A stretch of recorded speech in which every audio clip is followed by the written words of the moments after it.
मरे हुए भाई की कहानी। यक्ष और कनक रात कैफे में मिले। कनक को देख यश उसे देखता रहा। कनक की वह मुस्कान यश को भा गई। वह उसका दीवाना हो गया था। अगले कई दिनों तक यश कनक को देखने के लिए उसी कॉफ़ी शॉप में जाता रहा। एक दिन यश ने मन बना लिया और सीधे कनक के सामने बैठ गया। कनक बोला, हेलो। यश, हाय। कनक, मैं जानती हूँ तुम मशहूर और एक आईटी कंपनी में काम करती हो। पिछले कई दिनों से तुम मुझे फॉलो भी कर रही हो। यश, तुम्हें कैसे पता चला ये सब? यही मेरा रहस्य है। खैर बैठो और कॉफ़ी पियो, कनक बोली। यश और कनक ने साथ में कॉफ़ी पी और बातें की। यश की खुशी का ठिकाना नहीं रहा। यश, कल कब मिलेंगे? उसी समय। यश, अपना नंबर तो देते रहो। कनक, कल मिलो फिर दूंगी। अगले दिन कनक और यश समुंदर तट पर मिलते हैं। यश, मैंने सोचा था तुम नहीं आओगे। कनक, कैसे हुआ? मैं तुमसे मिलने नहीं आऊँगी। यश ये सोचकर खुश था कि कनक अभी उससे मिलने आई है। दोनों ने काफ़ी समय साथ बिताया और जब शाम के 6:30 बज गए तो कनक के मोबाइल का अलार्म बज उठा। कनक बोला, मुझे भी जाना है। यश, इतनी जल्दी? हाँ, वो मेरे परिवार की बंदिश है। मेरा बड़ा भाई है, अब मुझे जाने दो। इतना कहकर कनक वहाँ से चली गई। अगले दिन वे दोनों कैफ़े में मिले। शाम 6:30 बजे अलार्म फिर बजा और कनक फिर चली गई। यश को यह बात बड़ी अजीब लगने लगी। इसके बाद जब यश और कनक पार्क में मिले, 6:30 बजे अलार्म बजा तो यश ने कनक को बताया, अरे भाई से झूठ बोलो कि तुम अपने दोस्त की शादी में हो। कनक, नहीं, मैं नहीं कर सकती। भैया यहाँ आ जाएंगे, फिर गड़बड़ हो जाएगी। ये कहकर कनक वहाँ से भाग गई। कनक के जन्मदिन पर आधी रात को यश उसके घर आया। यश ने घंटी बजाई। दरवाज़ा खुला और कनक जैसी दिखने वाली एक लड़की खड़ी थी। उसकी चाल लड़कों के कपड़े में बदली हुई थी। यश ने लड़की को कनक समझ लिया और बोला, यश, हैप्पी बर्थडे कनक। लड़की, अरे मैं कनक नहीं हूँ। क्या तुम मजाक कर रही हो? लड़की बोली, नहीं, मैं कनक नहीं हूँ। यश, ओके, मुझे गले लगाओ। यश कनक को गले लगाने की कोशिश करता है, लेकिन लड़की यश को जोर से थप्पड़ मार देती है। कन्या, कितनी बार कहूँ मैं कनक नहीं हूँ, मैं कनक नहीं हूँ। मैं इससे भी बड़ी हूँ, कविराज। उसके बदले हुए तेवर को देखकर यश हैरान रह गया। लड़की बोली, मैं जानती हूँ तुम मेरी बहन से प्यार करते हो और वो भी तुमसे प्यार करती है, लेकिन तुम दोनों कभी साथ नहीं हो सकते, कभी नहीं। क्योंकि सूर्य के अस्त होते ही मैं और कनक के शरीर में उसके बड़े भाई कविराज का वास करता हूँ। इसलिए अच्छा है कि तुम कनक को भूल कर चले जाओ यहाँ से। लड़की ने यश को धक्का देकर घर से निकाल दिया। उस रात यश कनक के घर बाहर खड़ा सोच रहा, तो उसे क्या हुआ? क्या वह परेशान है? जिस लड़की से वह प्यार करता था उसके शरीर में भूत रहता है। अगली सुबह सूर्योदय के समय कनक रोती उसके पास आई।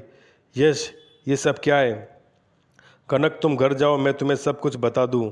यश कनक के कमरे में बैठा था। कनक अपनी कहानी कहने लगी। बात उस समय की है जब मैं और मेरे बड़े भाई कविराज एक पहाड़ पर गए थे।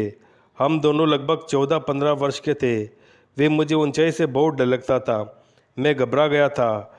भैया ने मुझे पीछे से डराने के लिए ऐसा किया। अचानक मैंने अपना आपा खो दिया और संतुलन पहाड़ के नीचे गिर गया। उस दिन से रोज़ शाम को सूरज ढलते ही उसकी आत्मा मेरे शरीर में प्रवेश करती है।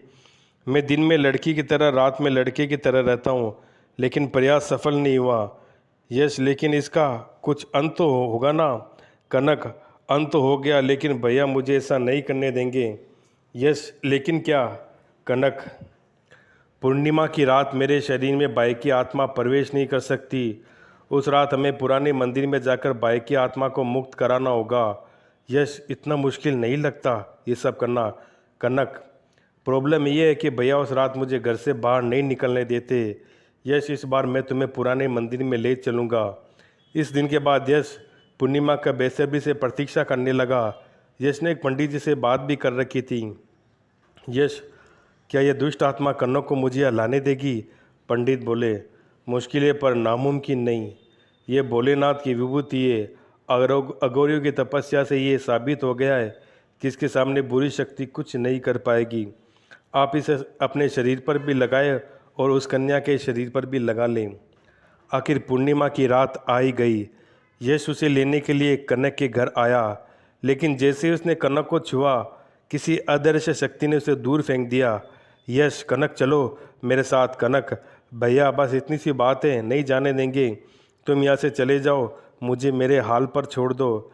यश घर से बाहर चला गया। कुछ देर बाद विभूति को अपने शरीर पर लगाकर वापस आ गया। यश ने कनक के माथे पर विभूति भी लगाई। यश, मुझे पता था कि ऐसा कुछ होगा, इसलिए मैंने इसका भी इंतजाम कर लिया था। यश ने कनक को गाड़ी में बिठाया और वह गाड़ी चलाने लगा। कनक को कार के शीशे से काली शक्ति दिखाई दे रही थी।